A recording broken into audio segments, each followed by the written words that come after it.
الحمد لله كفى وسلام على عباده الذين اصطفى أما بعد أعوذ بالله من الشيطان الرجيم بسم الله الرحمن الرحيم إنا أنزلناه في ليلة مباركة إنا كنا منذرين فيها يفرق كل أمر حكيم صدق الله العظيم وصدق رسوله النبي الكريم ونحن على ذلك لمن الشاهدين والشاكرين والحمد لله رب العالمين۔ محترم سامعین کرام، بزرگوں اور دوستوں، شعبان المعظم کی 15 تاریخ کی رات کو شب براءت کہا جاتا ہے۔ شب براءت کے تعلق سے عام طور سے مسلمانوں میں 2 نظریے پائے جاتے ہیں۔ بعض لوگوں کا نظریہ اور بعض لوگوں کی سوچ یہ ہے کہ شب براءت بدعت ہے، اور بعض لوگ جہالت اور ناسمجھی کی وجہ سے شب براءت کو تہوار مانتے ہیں۔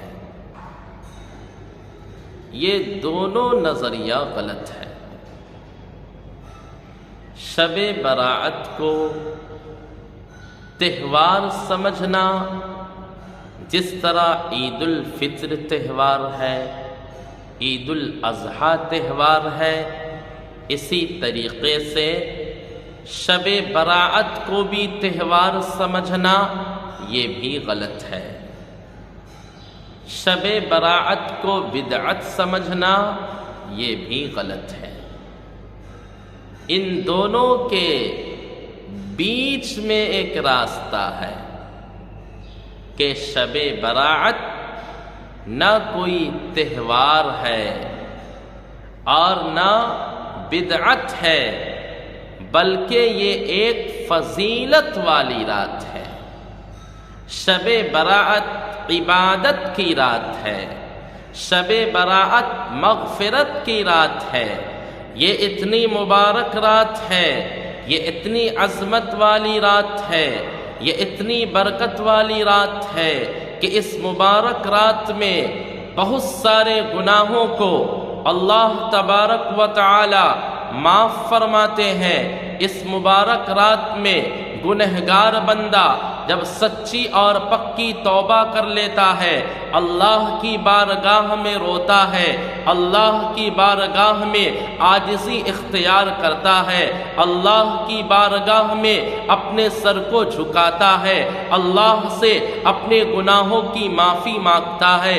اللہ تبارک و تعالی رحمان و رحیم ہے، اللہ کی ذات غفور الرحیم ہے، اللہ کی ذات غفار ہے، اللہ کی ذات اپنے بندوں سے بے پناہ محبت کرنے والی ہے۔ اللہ تبارک و تعالی نے اپنے نیک بندوں کو، اپنے مسلمان بندوں کو، ایمان والوں کو ایسی رات کا تحفہ عطا کرتا ہے تاکہ گنہگار بندہ اس مبارک رات میں اللہ کی بارگاہ میں سجدہ کرے، اللہ سے اپنے گناہوں کی معافی مانگے، اللہ تعالی اس کے گناہوں کو معاف فرما دے۔ یہ فضیلت والی رات ہے۔ اب جو لوگ اس رات کو بدعت کہتے ہیں، ان کی دلیل یہ ہے کہ شب براءت کا ثبوت جس حدیث سے ہے وہ حدیث ضعیف ہے، اور جب ضعیف حدیث سے ثبوت ہے تو پھر اس کو بدعت کہا جائے گا۔ ان سے میرا ایک جواب تو یہ ہے کہ ٹھیک ہے، اگر ضعیف حدیث سے ثبوت ہے تو بدعت کہہ دیے، تو آپ کے ماں باپ بھی ضعیف ہیں، ان کو گھر سے اٹھا کر کے کچرے کے ڈبے میں ڈال دیجیے، وہ بھی ضعیف ہے۔ ضعیف حدیث کا یہ حکم نہیں ہے کہ کوئی فضیلت بھی ضعیف حدیث سے ثابت ہے تو ہم اس کو نہیں مانیں گے، یہ تو جہالت کی بات ہے۔ ضعیف حدیث کا حکم کیا ہے وہ ان لوگوں نے بیان کیا جن کو حدیث کے اندر مہارت تھی، جن کو حدیث کے بیان کرنے والوں کی زندگی کا پورا علم تھا۔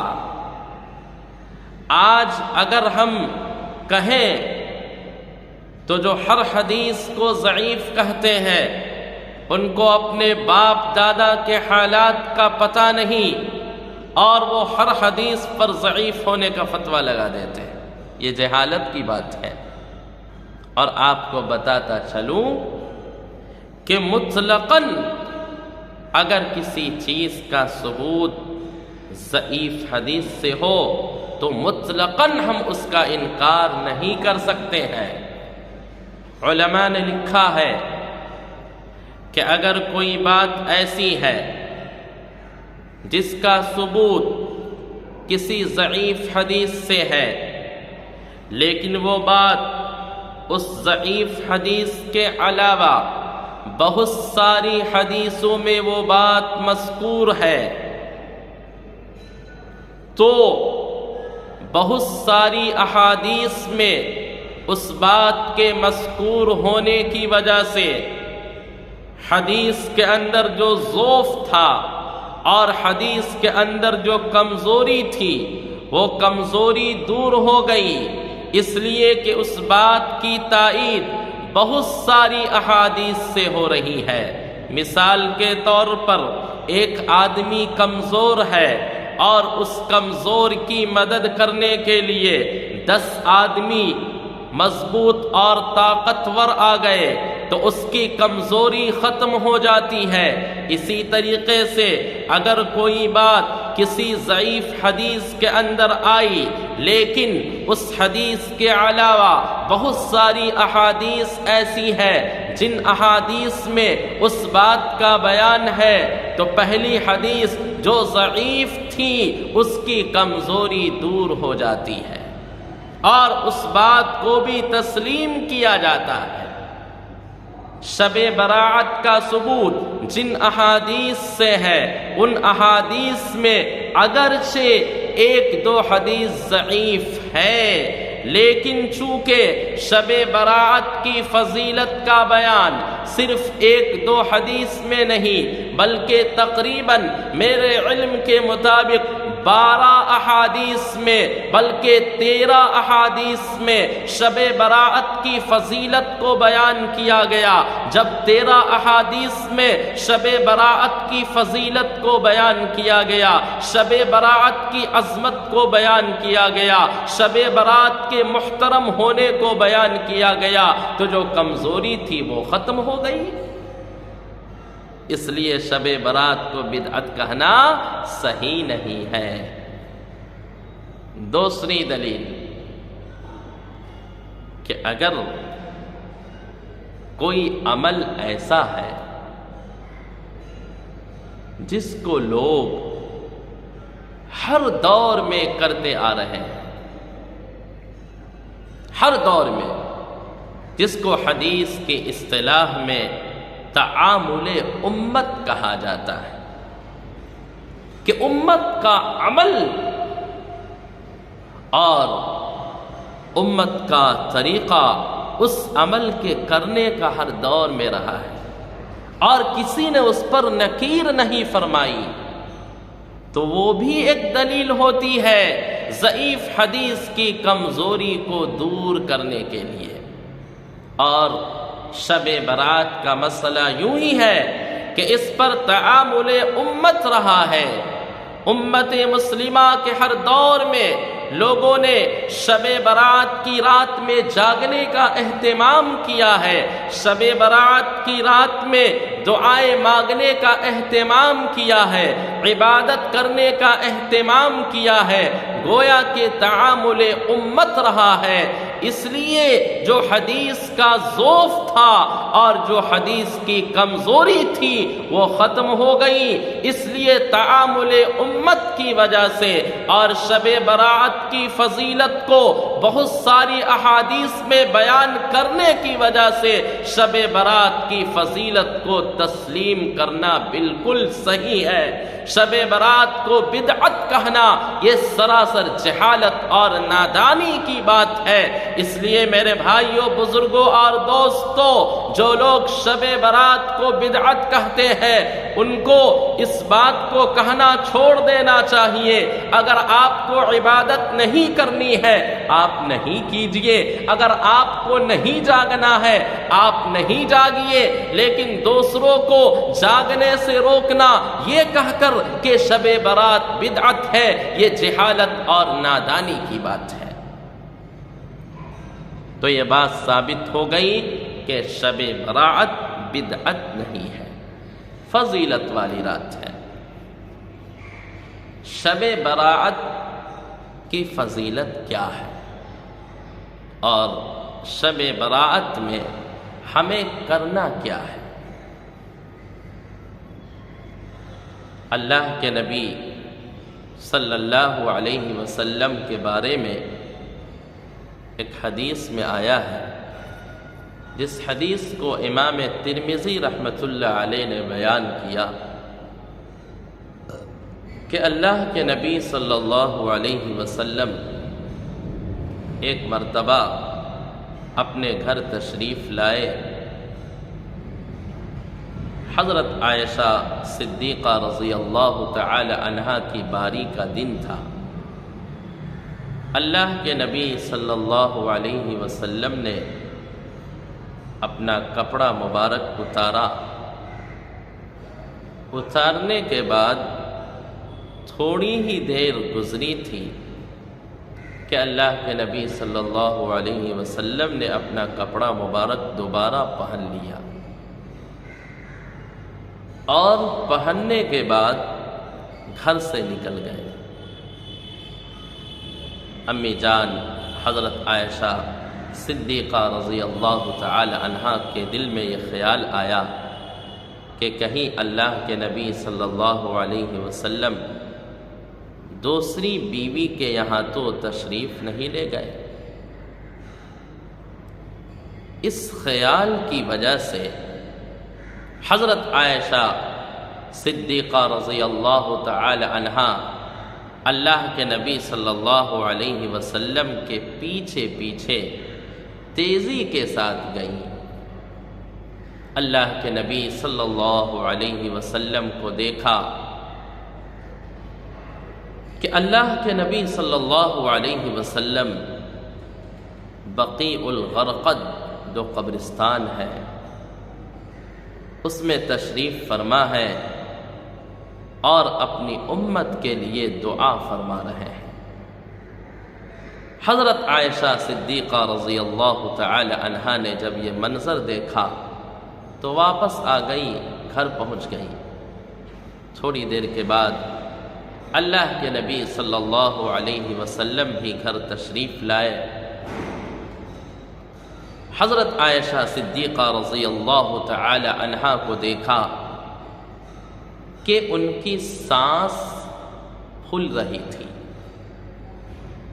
آدمی جب تیزی کے ساتھ چلتا ہے تو آپ نے دیکھا ہوگا کہ سانس آدمی کی پھولتی، تیزی کے ساتھ چلنے کی وجہ سے کچھ دیر تک پھولتی رہتی ہے، پھر اپنی حالت پر آ جاتی ہے۔ اللہ کے نبی صلی اللہ علیہ وسلم نے حضرت عائشہ صدیقہ رضی اللہ تعالی عنہا سے پوچھا کہ کیا آپ نے یہ سوچا کہ اللہ کا نبی صلی اللہ علیہ وسلم آپ پر ظلم کرے گا؟ ایسا نہیں ہے۔ اللہ کے نبی صلی اللہ علیہ وسلم نے فرمایا، اے عائشہ تم کو معلوم بھی ہے یہ رات کیسی ہے یہ اتنی مبارک رات ہے، اتنی عظمت والی رات ہے کہ اس مبارک رات میں بنی کلب کی بکریوں کے پشت کے اوپر اور بکریوں کے جسم کے اوپر جتنا بال ہوتا ہے اس بال کی تعداد کے برابر بلکہ اس سے بھی زیادہ اللہ تبارک و تعالی گنہگاروں کو معاف فرماتے ہیں اور لوگوں کو جہنم سے آزاد فرماتے ہیں۔ بنی کلب عرب کے اندر ایک قبیلہ تھا جس کے پاس بکریاں بہت زیادہ ہوتی تھی۔ مؤرخین نے لکھا ہے، علماء نے لکھا ہے کہ بنی کلب کے پاس بکریوں کی تعداد تقریباً 20,000 تھی۔ تو اللہ کے نبی صلی اللہ علیہ وسلم نے ارشاد مبارک فرمایا کہ بکری کے جسم کے اوپر جتنا بال ہوگا اس بال کی تعداد کے مطابق اللہ تبارک و تعالی لوگوں کو جہنم سے آزاد فرماتا ہے، بلکہ اس سے بھی زیادہ وہ اس مبارک رات کے اندر ہوتا ہے۔ اس لیے میں نے اس مبارک رات میں اپنی امت کے لیے دعا فرمائی۔ یہ ایک حدیث ہے۔ ایک دوسری حدیث میں آیا ہے، اذا كانت لیلۃ النصف من شعبان،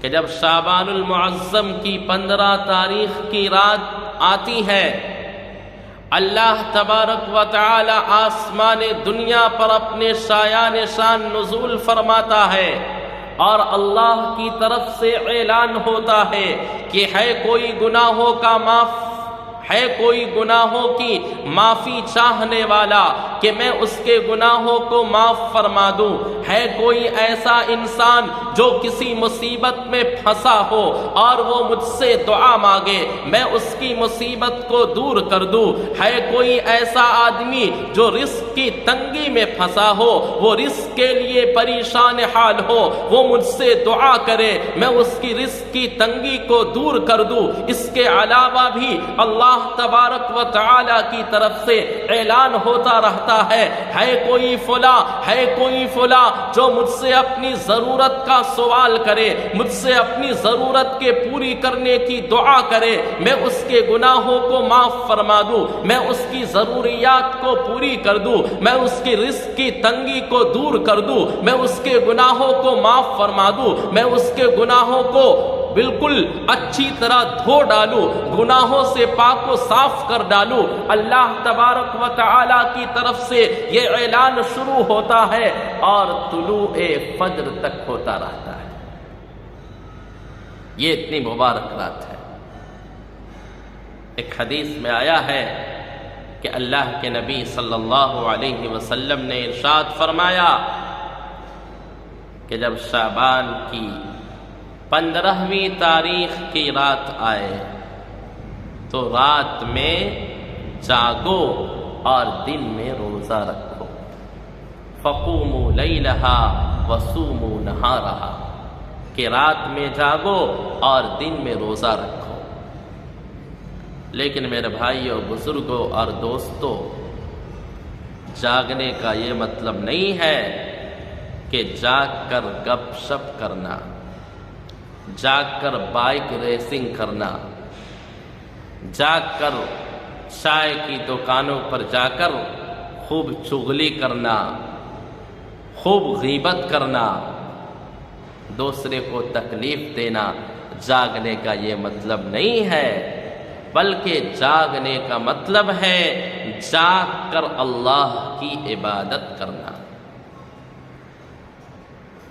میں ڈنکے کی چوٹ پر ان نوجوانوں سے کہتا ہوں جو شب برات کی رات میں بائک ریسنگ کرتے ہیں یا شب برات کی مبارک رات میں ادھر ادھر گھومتے ہیں، ہوٹلوں پر جاتے ہیں، گپ شپ کرتے ہیں، ایک دوسرے کی چغلی کرتے ہیں، ایک دوسرے کی غیبت کرتے ہیں، میں ان لوگوں سے کہتا ہوں کہ تمہارے جاگنے سے بہتر یہ ہے کہ تم خراٹے کی نیند لے کر سو جاؤ، اس لیے کہ شب برات کی مبارک رات میں جاگ کر ایسا کام کرنا جو اللہ کو ناپسند ہے، جس سے اللہ ناراض ہوتا ہے، جس سے اللہ کا غضب ظاہر ہوتا ہے، یہ اتنا بیکار عمل ہے کہ اس بیکار عمل کی وجہ سے تم کو ثواب تو نہیں ملے گا، لیکن تمہارے اس بیکار عمل کی وجہ سے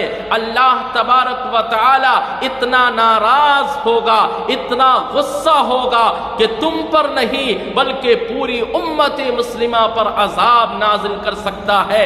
اس لیے میرے بھائیوں، بزرگوں اور دوستوں، وہ نوجوان جو اس مبارک رات میں غلط حرکتیں کرتے ہیں، بائک ریسنگ کرتے ہیں، ان کو اپنی اس حرکت سے باز آ جانا چاہیے، اور افسوس ہوتا ہے ان نوجوانوں کے والدین پر، ان نوجوانوں کے ماں باپ پر جو اپنی اولاد کو اتنی تربیت نہیں دیتے ہیں کہ اس مبارک رات کا بھی وہ مذاق اڑاتے ہیں، اور وہ صرف امت مسلمہ ہی کے لیے نہیں بلکہ قوم اس کو کھلواڑ سمجھ رکھی ہے، اور اس کا اثر غیروں پر جاتا ہے۔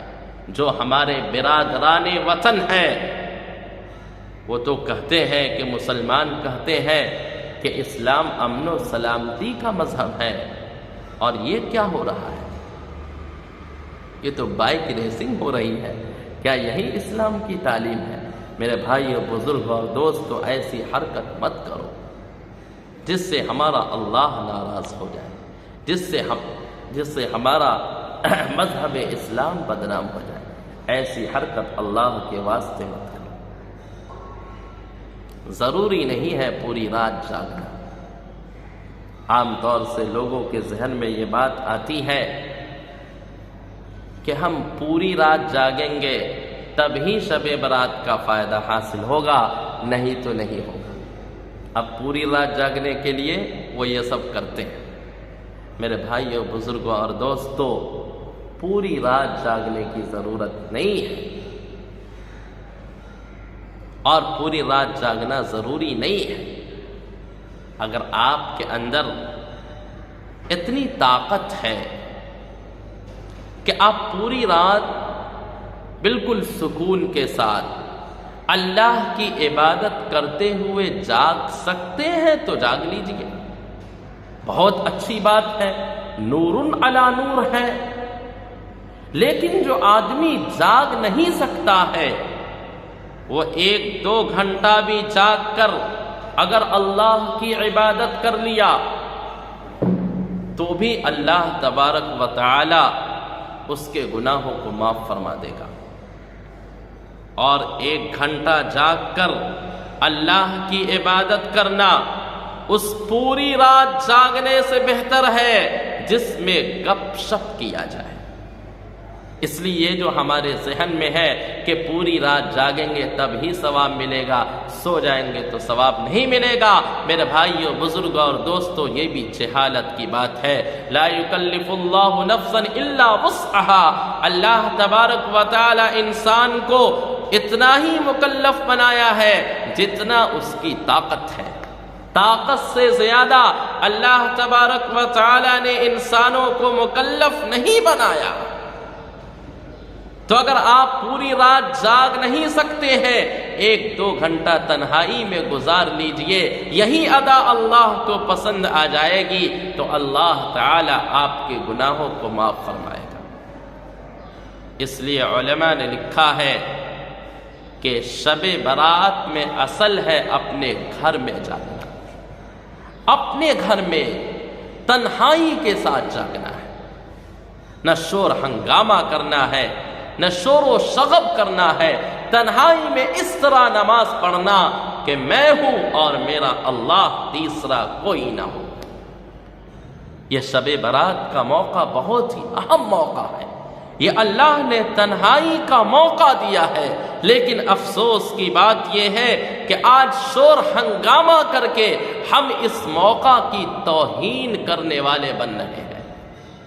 دیکھیے، بادشاہ کا 2 دربار ہوتا ہے، ایک خاص دربار ہوتا ہے، ایک عام دربار ہوتا ہے۔ خاص دربار میں خاص لوگ آتے ہیں اور عام دربار میں سب آ جاتے ہیں۔ پوری جنتا بھری پڑی ہے، اتنی بھیڑ ہے کہ پاؤں رکھنے کی جگہ نہیں۔ یہ عام دربار ہوتا ہے۔ اور خاص دربار میں جو خاص ہوتے ہیں، جو وزراء ہوتے ہیں، جن سے خاص تعلق ہوتا ہے، اس کو بلایا جاتا ہے۔ تو یہ جماعت کی نماز جو ہے یہ عام دربار ہے، اس میں سارے لوگ آئیں گے۔ اور نفل عبادات جو ہے وہ خاص دربار ہے۔ اگر کسی بادشاہ نے آپ کو کہا کہ بھائی آپ کو رات میں 12 بجے یا رات کے کسی حصے میں آپ اکیلے ہمارے پاس آئیے، اپنے ساتھ کسی کو مت لائیے۔ اب آپ نے عقل مندی کی اور اپنے 10 دوستوں کو ساتھ بلا کر لے گئے، تو آپ ہی انصاف کے ساتھ بتلائیے کہ بادشاہ آپ سے خوش ہوگا کہ آپ سے ناراض ہوگا؟ آپ سے واقعتاً ناراض ہوگا کہ ارے بے وقوف پاگل، میں نے تم کو کہا تھا اکیلے آنے کے لیے، تم 10 کو ساتھ لے کر آئے، میں تم سے کیا بات کروں؟ تم ہمارے خاص تھے، اس لیے میں نے تم کو اپنے گھر بلایا، لیکن تم نے اس کی ناقدری کی۔ میرے محترم بزرگوں اور دوستوں، اسی وجہ سے علماء نے لکھا ہے کہ جماعت کی نماز یہ اللہ کا عام دربار ہوتا ہے جس میں سارے لوگ آتے ہیں، لیکن نفل عبادات یہ خاص دربار ہوتا ہے جس میں اس طریقے سے عبادت کرنی چاہیے کہ عبادت کرنے والا ہو اللہ ہو، تیسرا کوئی نہ ہو۔ یہی ان راتوں میں جاگنے کا طریقہ ہے کہ تنہائی میں جاگیں، تنہائی میں اللہ کے سامنے روئے۔ آج لوگوں کے سامنے تو روتے ہیں، لیکن اللہ کے سامنے تنہائی میں کوئی نہیں روتا ہے۔ اور اگر آپ مسجد ہی میں جاگ رہے ہیں، سب سے پہلی چیز تو یہ ہے کہ آدمی اپنے گھر میں جاگے، اصل مسئلہ یہی ہے۔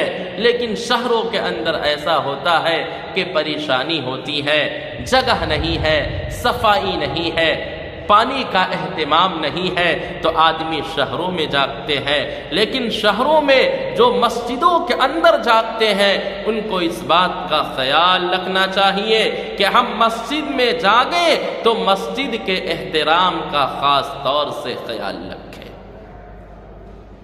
آج لوگ مسجدوں میں آئیں گے شب برات میں، اب پوری رات گپ شپ کرتے ہیں، پوری رات اللہ کے گھر میں چغلی اور غیبت کرتے رہتے ہیں۔ میرے بھائیوں، بزرگوں اور دوستوں، مسجدوں کے اندر دنیا کی بات کرنا ناجائز اور حرام ہے، اور آپ شب برات جیسی مبارک رات میں اللہ کے گھر میں آ کر لوگوں کی چغلی اور غیبت کر رہے ہیں۔ آپ نے جتنا ثواب کمایا اس سے کئی زیادہ گناہ آپ نے کما لیا۔ اس لیے میرے بھائیوں، بزرگوں اور دوستوں، جو حضرات شہروں میں مسجدوں کے اندر جاگتے ہیں ان کو سب سے پہلے اس بات کا خیال رکھنا چاہیے کہ ہم مسجد میں جاگیں تو مسجد کے احترام کو سامنے رکھیں اور جاگ کر قرآن پڑھے، تلاوت کرے، نوافل کا اہتمام کرے، اللہ کے واسطے گپ شپ نہ کرے، اللہ کے واسطے کسی کی چغلی نہ کرے، کسی کی غیبت نہ کرے، ورنہ چغلی غیبت کریں گے تو ہمارے سارے ثواب چلے گئے۔ آدمی لاکھوں کی دوا کھا لیا اور دوا کھانے کے بعد زہر کا پوریا بھی کھا لیا، تو آپ ہی بتلائیے کہ اس کا حال کیا ہوگا؟ حال برا ہوگا کہ نہیں ہوگا؟ بہت برا ہو جائے گا۔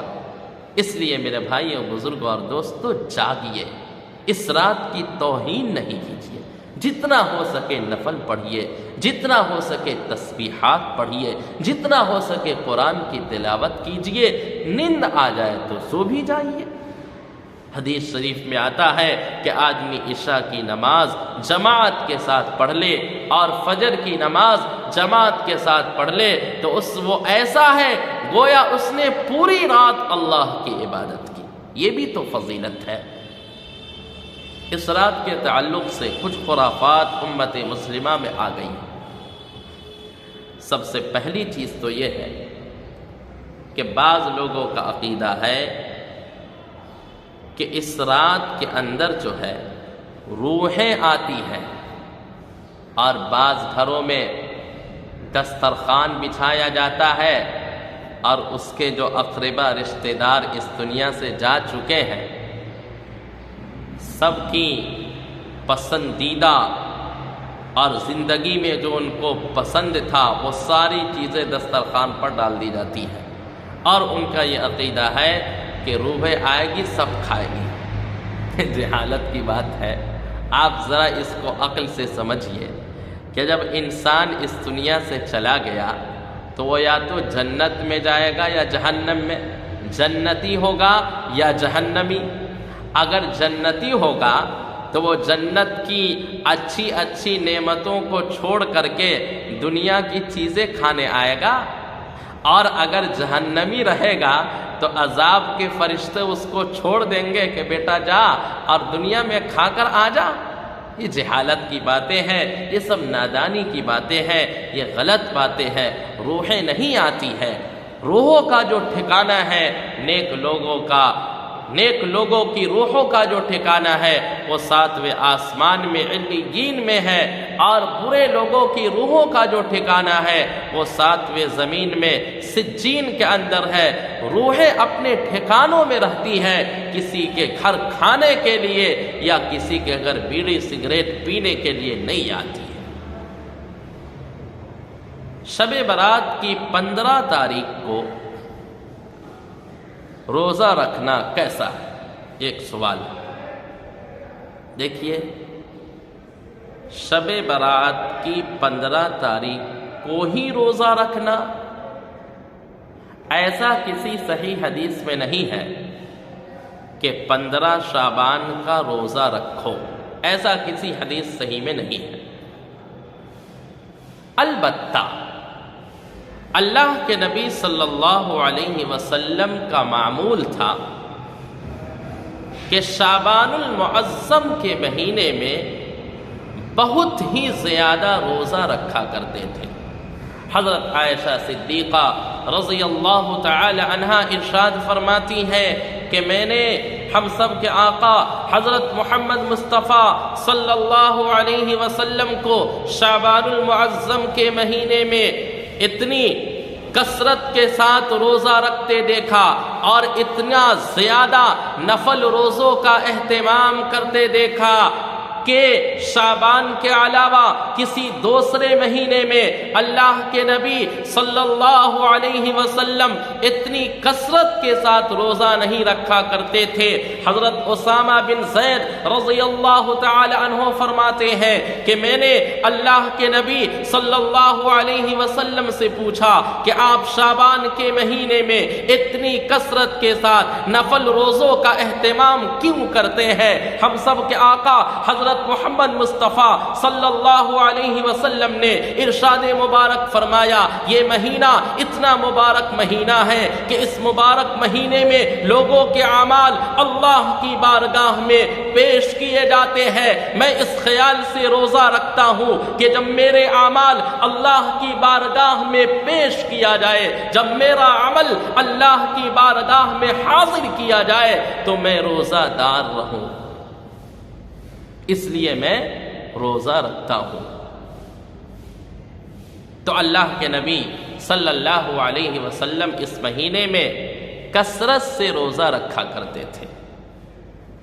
اب اس مہینے میں 15 تاریخ بھی آئے گی تو آدمی اس نیت سے رکھ لے تو ثواب ملے گا۔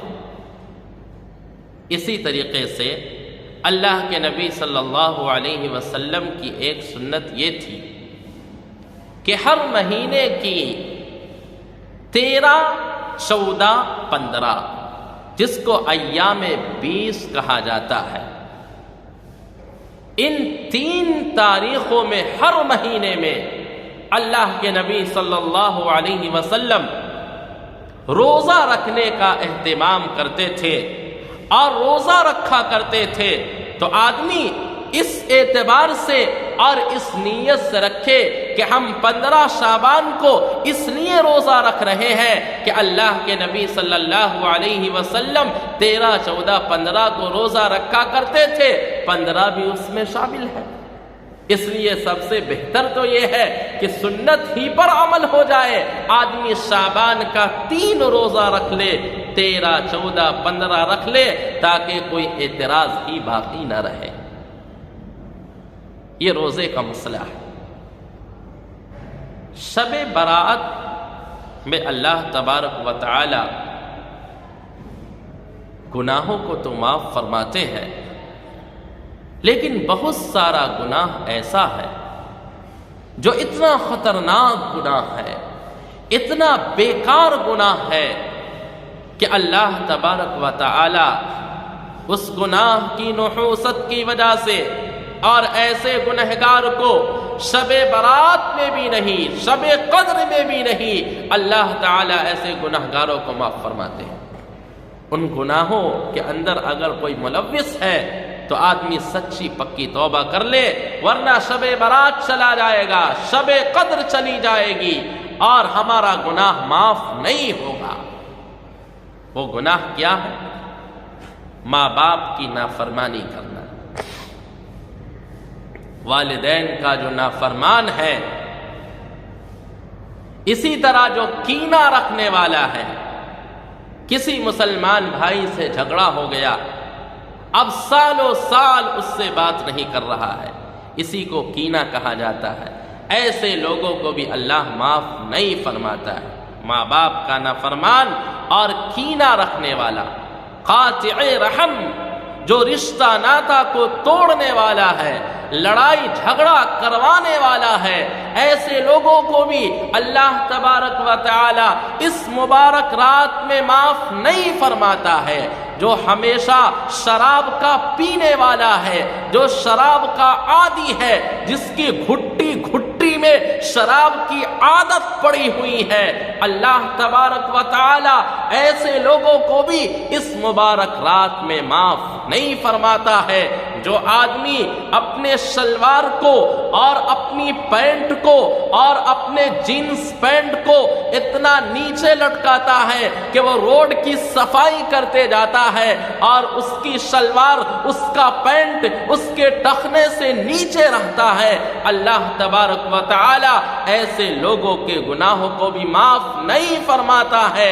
جو لوگوں کی چغلی کرتا ہے، لگائی بجھائی کرتا ہے، ادھر کی بات ادھر کر دیا، ادھر کی بات ادھر کر دیا، اللہ تبارک و تعالی ایسے لوگوں کے گناہوں کو بھی اس مبارک رات میں معاف نہیں فرماتا ہے۔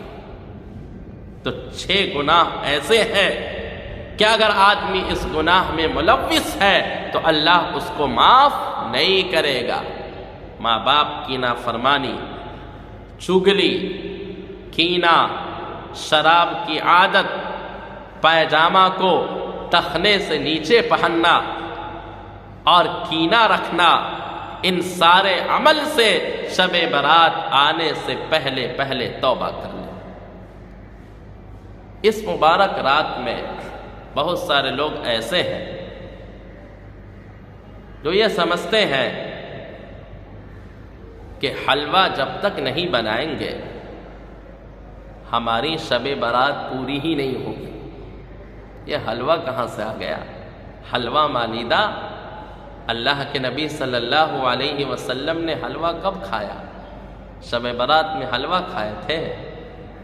اللہ کے نبی صلی اللہ علیہ وسلم کی پوری زندگی 2 مہینہ ایسا گزر جاتا تھا کہ ہم سب کے آقا حضرت محمد مصطفیٰ صلی اللہ علیہ وسلم کے گھر میں چولہا نہیں جلتا تھا، اور ہم لوگ حلوہ کے چکر میں پڑے ہیں۔ مسئلہ پوچھتے ہیں کہ حلوہ بنانا چاہیے کہ نہیں بنانا چاہیے۔ حلوے کا شب برات سے کوئی تعلق نہیں ہے۔ اگر کوئی حلوہ بنانے کو ضروری سمجھتا ہے تو وہ گنہگار ہوگا، اور اگر ضروری نہیں سمجھا، بلکہ ایسے ہی کھا لیا، بھائی جاگیں گے کچھ میٹھی چیز کھا لیے تو اس میں کوئی قباحت اور برائی نہیں ہے، لیکن حلوہ بنانے کو ضروری سمجھنا۔ بعض گاؤں دیہاتوں میں چلے جائیے کہ غریب انسان کے پاس اگر پیسہ نہیں ہے وہ قرض لے کر حلوہ بناتا ہے۔ میرے بھائیوں، بزرگوں اور دوستوں، اور لوگ یہ سمجھتے ہیں کہ جب تک حلوہ نہیں بنے گا ہماری شب برات ہی نہیں ہوگی۔ یہ سراسر جہالت کی بات ہے۔ حلوہ کا شب برات سے کوئی تعلق نہیں ہے۔ یہ ایک شیطانی چال ہے کہ شیطان نے گھر کی عورتوں کو حلوہ پوری بنانے میں لگا دیا۔